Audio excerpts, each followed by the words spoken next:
Hi everyone, in front of me I've got POCO C55 and let me share with you how to change date and time on this device. So let's start with opening the settings, and here we have to scroll down to find additional settings. Now we have to tap on date and time, which is at the top.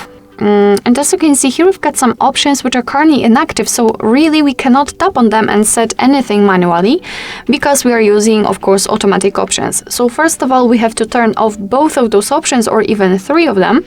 And now we can freely tap on date and just by swiping set the date we want to use. Tap on OK. The same situation with the time, just by swiping and tap on OK.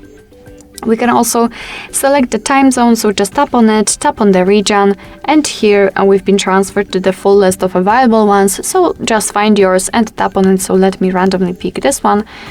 Okay, as you can see, it has been immediately applied, but of course be aware that after changing the time zone, the time will also change according to it. Be aware about that. Here we've got also the time format, which is automatic right now because it is based on the system language, but of course we can change it manually, so we can set either 12-hour or 24-hour format. It's totally up to you. Just tap on it and then you will have it applied. There we can also decide whether we want to display the dual clock, which simply means that your device will display the clock from your current place where you're currently in, and the second clock will show you the time from totally another place in the world. So you can choose, for example, like, I don't know, any other time zone, any other city in our world. So it's up to you whether you want to use it or not.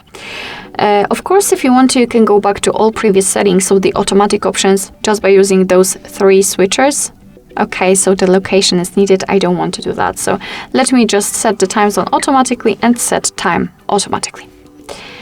Alright, so that will be all. Thank you so much for watching. I hope that this video was helpful, and if it was, please hit the subscribe button and leave the thumbs up.